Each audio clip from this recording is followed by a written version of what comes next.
A ver, ¿alguna vez se han puesto a pensar cómo es que los médicos logran ver dentro de nuestro cuerpo con ese nivel de detalle y sin tener que hacer una sola incisión? Bueno, la respuesta tiene un nombre: tomografía computarizada, o TC. Y en este recorrido vamos a desarmar esta tecnología pieza por pieza para entender cómo funciona de verdad. Miren, la diferencia es brutal. A la izquierda tenemos una radiografía de toda la vida. Es como ver una sombra, ¿no? Todo se amontona, se superpone. Pero a la derecha, eso es otra historia. Una imagen de TC es como una rebanada súper nítida, una vista transversal donde todo se ve clarito, sin lugar a dudas. Este fue el verdadero salto gigantesco para la medicina. Y bueno, todo esto nace para resolver un problema fundamental. Un problema que podríamos llamar el problema de la sombra. Piénsenlo así. Es como querer entender cómo es un edificio por dentro, mirando solo su sombra en el suelo. Imposible, ¿verdad? Pues eso es básicamente una radiografía convencional. Lanza rayos X a través del cuerpo y lo que obtenemos es una imagen plana, un revoltijo de órganos, huesos y tejidos, todos mezclados. Así es pero muy difícil saber qué está delante y qué está detrás. Entonces, ¿cuál fue la solución? Una idea genial, sencillamente genial. Dejar de ver la sombra y empezar a ver el objeto real, pero rebanada por rebanada. Y de ahí, justo de ahí, es que nace la tomografía. De hecho, el nombre mismo, tomografía, nos da una pista enorme. Viene de dos palabras griegas: tomos, que significa rebanada, y graphein, que es escribir. O sea, literalmente es escribir una rebanada. La analogía perfecta es un pan de molde. Para ver cómo es por dentro no lo aplastamos, ¿verdad? No. Lo que hacemos es cortarlo en rebanadas.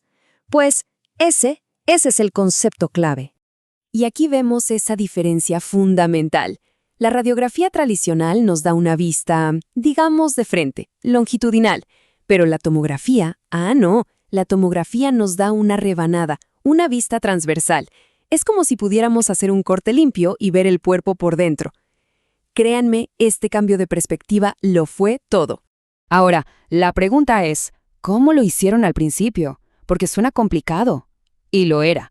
Los primerísimos escáneres usaban un método súper metódico, casi artesanal, llamado traslación-rotación.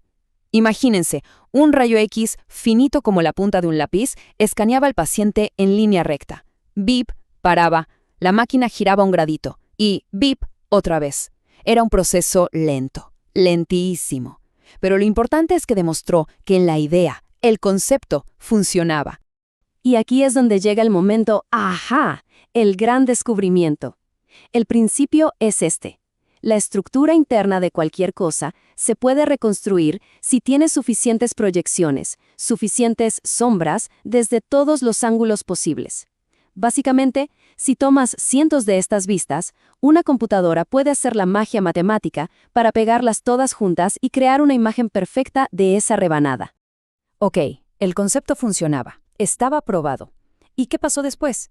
Pues lo que siempre pasa con la tecnología, empezó una carrera frenética por la velocidad.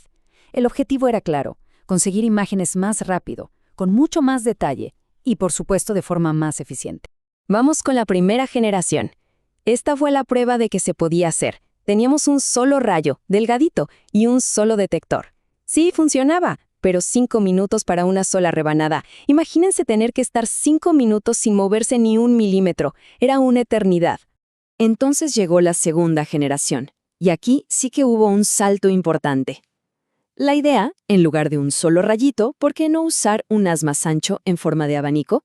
Y en vez de un detector, pongamos una fila de 30. Claro, así se capturaban muchos más datos de una sola pasada. El resultado, el tiempo de escaneo se redujo y mucho. Pero la verdadera revolución vino con la tercera generación. De hecho, este diseño es la base de casi todos los escáneres que vemos hoy en día. La cosa cambió por completo. Ahora, un haz de abanico bien ancho y todo un arco de detectores giraban juntos, sin parar alrededor del paciente. Con este sistema de rotación-rotación, pasamos de minutos a segundos. Sí, segundos. Un cambio que lo transformó todo. Después, la cuarta generación intentó algo un poco distinto. Pensaron, a ver, ¿y si en vez de que todo gire, solo gira el tubo de rayos X? Y lo metieron dentro de un anillo completo de detectores que se quedaban quietos. Este diseño, llamado rotación estacionario, tenía un objetivo muy específico: intentar eliminar algunos artefactos, esas pequeñas imperfecciones que a veces aparecían en la imagen. A ver, resumiendo esta carrera, la primera generación fue el se puede hacer, aunque fuera súper lento. La segunda le metió velocidad. La tercera fue la que nos trajo la velocidad increíble que conocemos hoy y que es la base de todo. Y la cuarta se enfocó en pulir la calidad de la imagen. Cada generación fue como un juego de malabares, buscando el equilibrio perfecto entre ser más rápido, tener mejor imagen y manejar la complejidad de la máquina. Pero ojo, hasta ahora solo hemos hablado de la máquina, del hardware. Y eso es solo la mitad de la ecuación. Ahora viene la parte de la C de computarizada. ¿Cómo es que todos esos datos en bruto se convierten en una imagen que un médico puede usar para un diagnóstico? Ok, el proceso se puede simplificar en 4 pasos. Primero, lo obvio: escanear y medir. Los detectores captan cuánta radiación atravesó el cuerpo desde un montón de ángulos. Segundo, aquí entra la computadora. Le asigna un número TC, a cada pedacito de tejido, basándose en su densidad. Tercer paso, traducir.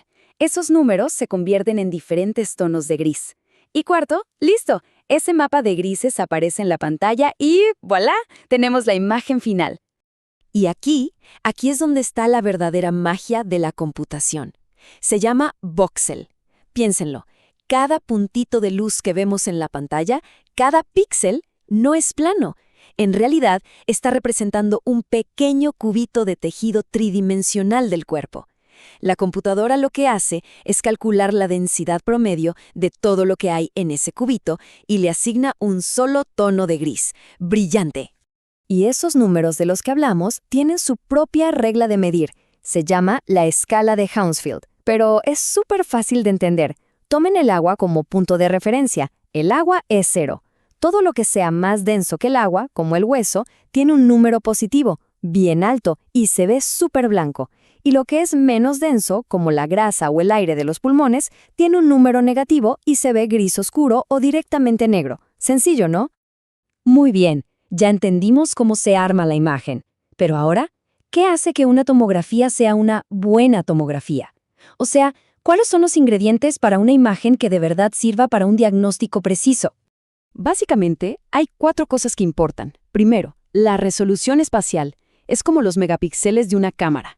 La capacidad de ver detalles súper pequeños y nítidos. Segundo, y este es clave, la resolución de contraste. Es la habilidad de distinguir entre 2 tonos de gris muy parecidos. Pensemos en el cerebro.